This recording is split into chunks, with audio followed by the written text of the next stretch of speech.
Video kali ini aku akan membahas study case, yaitu membahas mengenai Active and Offers Analysis is Customers Database. Untuk case yang pertama, kita disuruh untuk menjelaskan jenis pelanggan di setiap kelompoknya. Nah, berdasarkan analisis RFM, terdapat 6 kelompok pelanggan yang berbeda-beda. Kelompok pertama ini di mana pelanggan melakukan pembelian dalam 3 bulan terakhir antara 4 kali atau lebih dengan mengeluarkan sekitar $337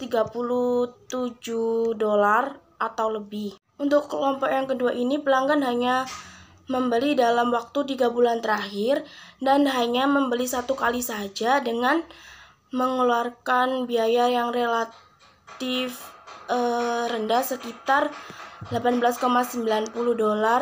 Kelompok 3 ini hampir mirip dengan yang di kelompok 1, di mana mereka ini melakukan pembelian dalam 3 bulan terakhir dan sering membeli 4 kali bahkan lebih dengan mengeluarkan biaya $338,63 atau lebih.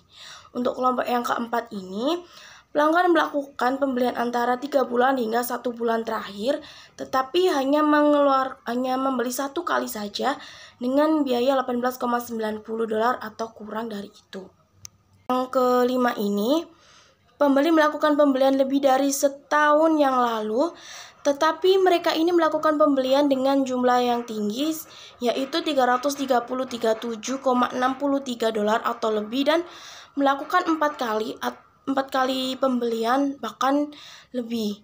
Dan untuk kelompok yang keenam ini, pembeli pada kelompok ini hampir sama dengan pembeli yang di kelompok 4, di mana pelanggan melakukan pembelian lebih dari setahun yang lalu, namun hanya membeli 1 kali dengan biaya rendah, yaitu $18,90. Case kedua ini, kita disuruh untuk memberikan rekomendasi kepada Active and Offers ini dari perilaku berbelanja kelompok yang pertama hingga yang keenam. Untuk rekomendasi kelompok yang pertama ini dapat berfokus pada peningkatan loyalitas mereka melalui komunikasi yang baik, penawaran eksklusif, dan juga melakukan kampanye pemasaran bertarget yang dapat menarik pendatang baru. Rekomendasi yang kedua, kelompok yang kedua ini dapat mengubah pelanggan tersebut menjadi pelanggan atau pembeli berulang dengan cara menawarkan intensif untuk melakukan pembelian berikutnya, seperti memberikan diskon untuk produk yang mereka beli di awal. Dengan begitu, Active and Offers dapat mendorong loyalitas pelanggan.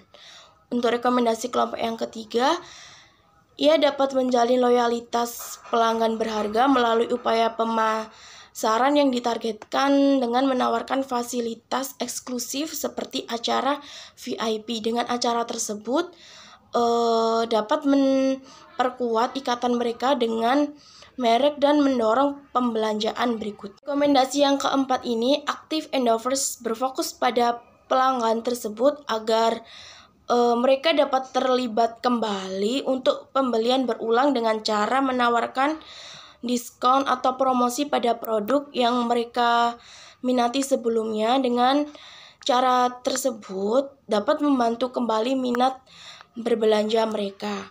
Untuk rekomendasi kelompok yang keenam ini, Active and Offers ini dapat mengembalikan pelanggan lama dengan cara menawarkan promosi dalam waktu yang terbatas. Dan untuk rekomendasi yang terakhir, yaitu kelompok berbelanja keenam ini, dapat melibatkan kembali pelanggan itu mungkin agak sedikit sulit karena mereka melakukan pembelanjaan yang cukup rendah, tetapi Active and Offers ini dapat melakukan dengan cara seperti mengadakan penawaran insentif untuk menarik kembali pembelian mereka. Case tersebut, kita dapat menyimpulkan bahwa Active and Offers ini dapat menarik pelanggan lama maupun pelanggan baru ini dengan cara menjalin loyalitas yang baik dengan pelanggannya